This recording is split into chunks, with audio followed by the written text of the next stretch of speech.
Hello friends, రేపటి complete episode ఇప్పుడు ఈ వీడియోలో చూడండి. ఇక కారులో రోజాని హాస్పిటల్కి తీసుకెళ్తుండగా, సార్ నన్నెందుకు సార్ మీరు హాస్పిటల్కి తీసుకెళ్తున్నారు? అయినా నాకు మీకు ఏ సంబంధం ఉంది సార్? మన ఇద్దరం ఏమైనా ప్రేమికులమా? ఇప్పుడే చెప్పేశారు కదా సార్, నేను వేరు మీరు వేరని. ఈ జ్ఞాపకాలను మాత్రమే గుర్తు పెట్టుకుంటానని మీరన్నారు. కానీ నేను మాత్రం మీరే నా ఊపిరి అనుకున్నాను. ఇక ఊపిరి లేకుంటే ఇక నేనెందుకు జీవిస్తాను సార్? అందుకే ఇలా చేసుకున్నాను. ఏంటి రోజా ఏం మాట్లాడుతున్నావు? ఇంకోసారి అలాంటి మాటలు మాట్లాడకు. ఏంటి సార్, మీరే కదా చెప్పారు. మీ అమ్మ మాట ప్రకారం మీరు నన్ను కాదనుకున్నారు. అప్పుడు మీ అమ్మ నన్ను మోసం చేసింది.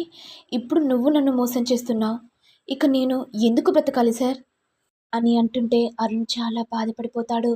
ఇక అరుణ్ మనసులో, నేను మా అమ్మ గురించి ఆలోచించాను కానీ నా కాబోయే భార్య గురించి ఆలోచించలేదు. నా కోసం ప్రాణత్యాగం చేయాలనుకుంది. అసలు నేనే కరెక్ట్ కాదు. మంచి భార్యను నేనే మిస్ అవుతున్నాను. ఎలాగైనా సరే నేను రోజాని పెళ్లి చేసుకుంటాను అని మనసులో అనుకుంటుంటే అప్పుడు రోజా చూసి, నాకు కూడా అదే కావాలి సార్. ఈ విషయాన్ని తాగితేనే కదా సార్ మిమ్మల్ని నేను పెళ్లి చేసుకునేది.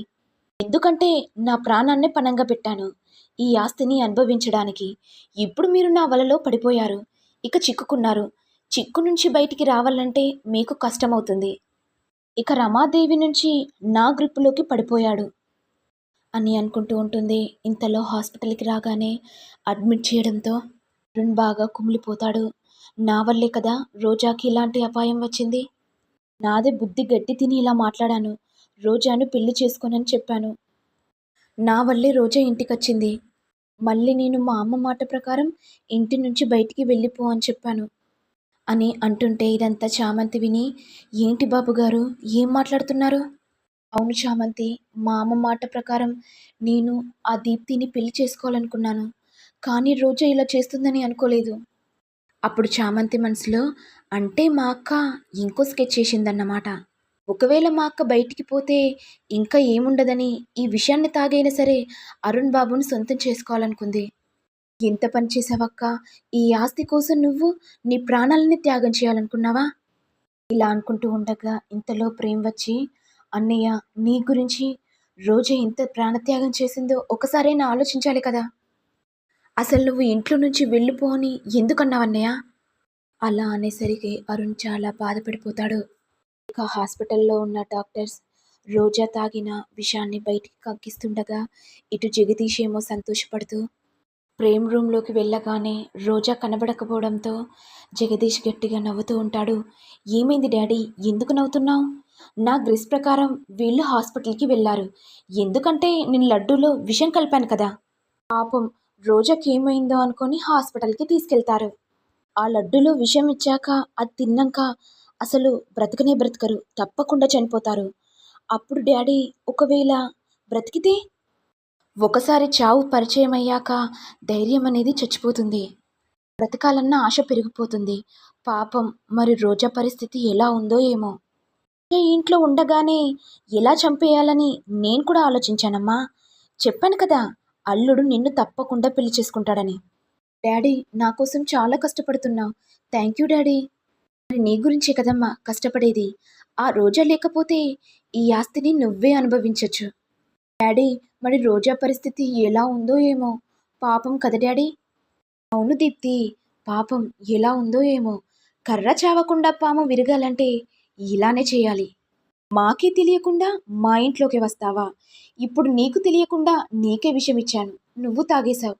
పాపం. అప్పుడు భ్రమరాంబిక మాట్లాడుతూ, అవునండి, నువ్వు చేసే ప్లాన్లన్నీ చాలా వింతగా ఉంటాయండి. మరి ఏమనుకున్నావేంటి? నా చెల్లె కూడా నన్ను చూసి భయపడుతుంది. ఎందుకంటే ఆ ఫోటో ఉన్నంత వరకు ఆ చెల్లె ఎప్పుడు నాకు బానిసగానే ఉండిపోతుంది. ఇంతలో రమాదేవి రాగానే, ఏంటన్నయ్య ఏం మాట్లాడుకుంటున్నారు? లేదు చెల్లమ్మ, ఇంతకు ముందు ఒక విషపు పాము వచ్చింది. దాన్ని చంపాలని చాలా రోజులు ప్రయత్నిస్తున్నాను. ఇవాళ ఫలించింది. దాన్ని చంపేసి బయటికి విసిరాను చెల్లమ్మ. నువ్వేం టెన్షన్ పడకు. ఈ అన్నయ్య ఉన్నంత వరకు నీకు ఏ హాని కలగకుండా నేను చూసుకుంటాను కదా చెల్లమ్మ. ఇక రమాదేవి మాట్లాడుతూ, అయినా ఆ పాము ఎలా వచ్చిందన్నయ్య? ఏమో చెల్లెమ్మ, అందరినీ కళ్ళు కప్పి ఇంట్లోకి వచ్చేసింది. మరి ఈ అన్నయ్య ఊరుకుంటాడా ఏంటి? ఇక దాన్ని నేను పైకి పంపించేశాను కదా చెల్లెమ్మ. అవును చెల్లెమ్మ, అరుణ్, ప్రేమ్ కనబడట్లేదు. అసలు ఎక్కడికి వెళ్ళారు? ఎక్కడెక్కడనో ఉంటారన్నయ్య. ఏమో చెల్లెమ్మ, ఎంత పిలిచినా అసలు రెస్పాన్సే కావట్లేదు. ఇక రమాదేవి పిలుస్తుంటే పలకకపోవడంతో రమాదేవి అరుణ్కి ఫోన్ చేయగానే అరుణ్ టెన్షన్ పడుతూ ఫోన్ లిఫ్ట్ చేస్తాడు. ఏంట్రా అరుణ్, ఎక్కడున్నావు? మీ మామయ్య నీతో మాట్లాడాలంట. ఎక్కడున్నా అర్జెంట్ పని వదిలిపెట్టి ఇంటికి వచ్చేసేయ్. అంటే అది అమ్మా, నీకొక విషయం చెప్పాలి. చెప్పాను కదా, ఇంటికి రా. ఇంటికి వచ్చాక అన్ని విషయాలు చెప్పేసేయ్. ఇక అరుణ్ ఏడుస్తూ, ఎలాగైనా సరే నేను ఇంటికి వెళ్ళాలంటే రోజాను పెళ్లి చేసుకుని వెళ్తాను. నా కోసం రోజా ప్రాణాలని తెగించింది. అలాంటి రోజాను నేనెందుకు వదిలిపెడతాను? ప్రేమ్, నువ్వు చెప్పేది కూడా నిజమే. నన్ను ప్రేమించిన అమ్మాయిని నేనెన్నటికీ వదులుకోను అనుకుంటూ అరుణ్ ప్రేమ్ దగ్గరికి వెళ్ళి బాగా ఏడుస్తాడు. ఏంటన్నయ్య, చిన్న పిల్లల్లో ఎందుకు ఏడుస్తున్నావు? రోజాకి ఏం కాదు, నువ్వేం టెన్షన్ పడకన్నయ్య. నా వల్లే కదరా అసలు ఇలా జరిగింది. ప్రేమ్, నీకో విషయం చెప్పనా? ఇదంతా చేసింది జగదీష్ మామయ్య.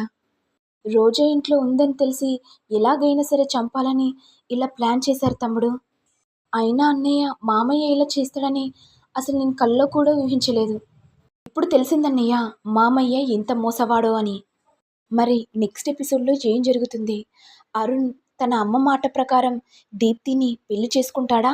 లేకపోతే తన ప్రాణాలను పణంగా పెట్టిన రోజాని పెళ్లి చేసుకుంటాడా? మరి గెలుపెవరిది? జగదీష్ చేసిన ప్లాన్ సక్సెస్ అవుతుందా? లేకపోతే రోజా వేసిన ప్లాన్ సక్సెస్ అవుతుందా? మరి మీరేమంటారో కామెంట్స్లో తెలియజేయండి. మరి మీకు వీడియో కనుక నచ్చినట్లయితే లైక్ చేయండి, షేర్ చేయండి, సబ్స్క్రైబ్ చేయండి. Thank you all.